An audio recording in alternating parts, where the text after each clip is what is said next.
Lumière. Lumière. Lumière. Lumière. Lumière. Lumière. Lumière. Lumière. Lumière. Lumière sur l'archéoanthropologie avec Germaine Depierre du laboratoire Artéis à Dijon. Aujourd'hui, je vous invite à voyager dans le temps, à tendre l'oreille au sous-sol qui murmure les histoires de notre passé, aux ossements qui chuchotent les secrets de nos ancêtres et aux vestiges des civilisations perdues qui comptent les histoires d'amour et de guerre. Pour cela, je suis accompagné d'une véritable détective du temps, Germaine Depierre. Bonjour Germaine et bienvenue. Eh bien, bonjour à tous. Alors, détective du temps, je ne sais pas, mais effectivement, on mène quasiment des enquêtes telles que peuvent emmener des détectives. Effectivement, c'est clair. Alors Germaine, justement, vous êtes réellement donc archéo-anthropologue au laboratoire Archéologie, Terre, Histoire et Société, Artéis, à Dijon. Alors, l'archéoanthropologie, c'est justement cette discipline, votre secret pour voyager dans le temps. Est-ce que vous pouvez nous expliquer ce que c'est exactement l'archéoanthropologie ? Alors, l'archéoanthropologie, c'est d'abord de l'archéologie. Donc, ça se passe d'abord sur le terrain. Et anthropologie, dans l'optique c'est plutôt archéothanatologie, archéologie de la mort. Et c'est donc justement de l'archéologie de terrain. Et puis après, on va travailler autour du mort qu'on trouve dans des structures. Donc, on va travailler sur la structure, on va travailler sur ce mort et sur tous les gestes qui ont pu l'accompagner. On va pas rester simplement collé au squelette. Donc, c'est vraiment l'archéologie de la mort et qui peut aller dans certains cas jusqu'à l'archéologie de l'affect. Parce qu'on trouve dans certaines sépultures le témoignage de certains gestes qui ne sont pas codifiés, ne font pas partie du rituel classique et habituel des populations du passé. Donc on peut parler d'archéologie de l'affect. Et l'archéothanatologie, elle va jusque-là, normalement. Donc vous faites parler les défunts, vous utilisez les os pour faire parler le passé et les défunts, mais on imagine difficilement comment un os, âgé de plus de 1500 ans, je crois, peut vous livrer des secrets. Quelles sont vos méthodes pour analyser les ossements ? Alors un os lui-même, ça peut être compliqué, quoique. C'est-à-dire que quand on a un squelette non brûlé, donc le cadavre a été inhumé, s'est décomposé dans le sol et on retrouve un squelette, on peut connaître si les os sont bien conservés, l'âge de l'individu. Alors, l'âge de son squelette, parce on peut avoir des individus qui vont avoir un squelette plus âgé que leur âge réel, mais l'âge réel, on ne le connaît jamais. Donc, un squelette âgé parce qu'il a subi des conditions de vie qui peuvent être difficiles. Il est clair que lorsque vous travaillez toujours dehors, quelles que soient les conditions climatiques, et que vous rentrez dans votre chaumière où il n'y a pas beaucoup de feu et que la nourriture n'est pas forcément très équilibrée, vous avez toutes les chances d'avoir un squelette plus âgé que quelqu'un qui vit dans de bonnes conditions sanitaires, alimentaires et autres. Quoique les bonnes conditions alimentaires pour les populations du passé, même dans la bonne société, c'est pas toujours évident. On a l'argent, mais on n'a pas forcément l'alimentation équilibrée qu'il faudrait.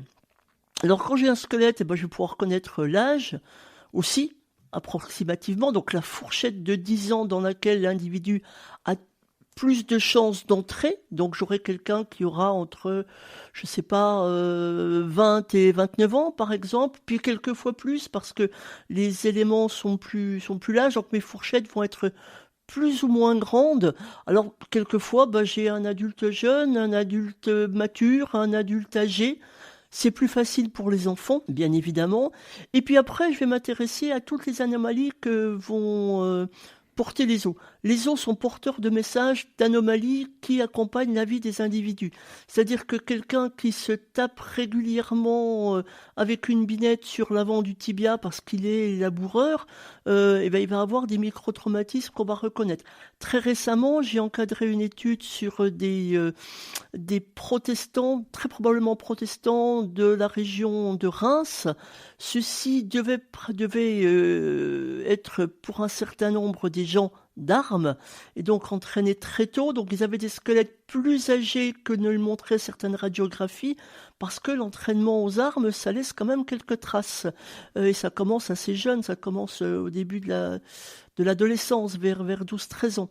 Et donc, ce sont des individus qui devaient monter à cheval, donc qui vivaient probablement dans une très grande promiscuité, même s'ils étaient dans une classe sociale assez aisée. Et on retrouve effectivement plein de stigmates, de lésions qui évoquent l'anémie, qui évoquent des infections chroniques. Donc, ces gens avaient des conditions de vie meilleures que les autres. Mais au bout du compte, cette grande promiscuité, une alimentation pas toujours équilibrée, faisait qu'ils avaient un nombre de stigmates assez important, assez grand. Et donc, on a une mortalité, on a très peu d'enfants dans ce cimetière, il faudrait qu'on en a que la moitié, mais on a effectivement un certain nombre de traces qui nous permettent de dire qu'on a affaire à des gens qui utilisaient les armes et qui s'en ont aussi entraînés. Les stigmates, vous cherchez à les identifier, et j'imagine qu'ils dépendent des époques pendant lesquelles vivaient justement ces défunts. À quelles époques vous vous intéressez ? Du néolithique, et même un petit peu avant, jusqu'à nos jours en fait. J'ai pas de clivage, et c'est tout l'intérêt justement d'être sur le long terme, parce que des choses qu'on voit par exemple pour le haut Moyen-Âge, eh bien on avait l'habitude de dire par exemple qu'au haut Moyen-Âge on avait des traces dentaires qui montraient qu'il y avait eu ces barbares qui venaient de l'Est et qui avaient colonisé la Gaule avec des indicateurs sur les dents. Et ben ces indicateurs sur les dents, on les trouve dès le néolithique. Alors voilà, est-ce qu'on n'a pas plutôt quelque chose qui est local? Est-ce qu'on n'a pas plutôt un ancrage de ces indicateurs dentaires dans notre région? Ou alors, effectivement, au néolithique, on bouge aussi, on peut se déplacer sur de très longues distances. Est-ce que ça sous-entend des déplacements? Mais l'occurrence des paramètres est 2 fois plus forte pour le néolithique et la protohistoire que dans les populations du Haut Moyen-Âge dans cette région. Là, ça pose le problème. Et si j'avais pas travaillé sur le Haut Moyen-Âge d'abord, et si on n'avait pas mis en avant ces paramètres, je les aurais pas forcément reconnus pour les populations plus anciennes. Alors, Germaine, j'imagine que vous intervenez sur différents chantiers de fouilles. Est-ce que vous cherchez vous-même les ossements que vous étudiez, ou est-ce qu'on vous appelle quand on trouve quelque chose d'intéressant? Comment ça se passe exactement sur le terrain? Alors, ça va être très variable. On peut avoir des fouilles. Moi, je travaille surtout sur des fouilles programmées, contrairement à mes collègues de l'INRAP qui travaillent sur des fouilles de sauvetage, sur des fouilles préventives. Voilà, on dit plus sauvetage, on dit préventive. Donc du coup, j'ai un peu le choix de mes activités. Et souvent, on me sollicite en me disant, là, on va travailler sur, par exemple, l'église Saint-Hilaire de Moutier-Roseille, et on voudrait que tu sois là pour encadrer l'étude anthropo. Est-ce que tu es d'accord? Donc là, je vais sur le terrain. Quelquefois, on me demande aussi de travailler sur des montages de dossiers pour savoir si le financement va être suffisant, si le temps pour les études va être suffisant. On me demande aussi quelquefois de venir pour remettre un peu le pied à l'étrier à des gens qui ont plus trop manipulé les os, surtout quand il s'agit d'os brûlés, puisque la crémation fait partie des pratiques de traitement du cadavre des populations du passé. Donc ça va être variable. Je veux dire que on me demande aussi si j'ai pas dans mes tiroirs un étudiant qui pourrait être embauché pour telle et telle opération. Donc ça permet aussi de donner du travail aux jeunes que je forme à l'université. Mais ça va être extrêmement variable, et contrairement à mes collègues de l'INRAP, j'ai le choix de mes interventions. C'est-à-dire le choix, il est aussi dépendant du temps, parce qu'il y a un moment, ça rentre plus dans la boîte, quoi. Voilà. Alors, donc là, vous avez parlé de vos recherches sur le terrain, mais vous passez aussi un certain temps en laboratoire. Au labo, justement, quels sont vos outils et comment vous travaillez? Alors, au labo, les outils sont assez simples. D'abord, les os, faut les regarder. Faut regarder le squelette, faut le prendre pièce après pièce pour regarder ce qui peut être une anomalie. Et cette anomalie, est-ce qu'elle est due au fait que l'os a passé du temps dans le sol, ou est-ce qu'elle est due aux activités de l'individu? Donc il faut bien faire attention à l'impact de ce qu'on appelle la taphonomie, c'est-à-dire c'est ce qui se passe entre le moment où on enterre le cadavre et le moment où nous on le fouille. Alors il y a des petites bêtes qui peuvent intervenir, j'ai eu un cas comme ça, faire un petit nid dans un crâne par exemple.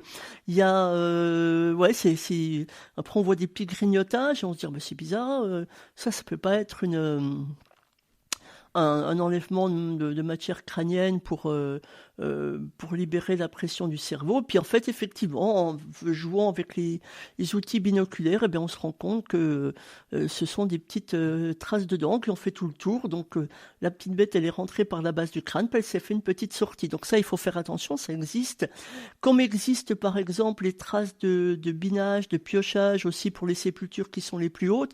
Pas confondre ça, parce que ça va être patiné un petit peu comme les traces d'armes, entre guillemets, pas les confondre avec des chocs ou des traumatismes qu'a pu subir l'individu pendant sa vie. Et puis après, il y a alors il y a des radiographies qui sont faites quand c'est nécessaire. Quand on a une fracture, on va avoir envie de la radiographier pour savoir si l'individu a consolidé très vite ou il y a très longtemps. Donc ça permet de donner une étape entre le moment où est intervenu le traumatisme et le moment où l'individu est mort. On va faire des radios dans le cas où je vous ai parlé tout à l'heure sur ces protestants qui maniaient les armes de guerre pour justement valider l'idée que on a affaire à des individus plus jeunes que les altérations du squelette le laissent sous-entendre. Et on voit ce qu'on appelle, nous, la ligne métaphysaire, qui est le dernier vestige de l'indépendance entre l'épiphyse et la diaphyse des grands os longs, par exemple.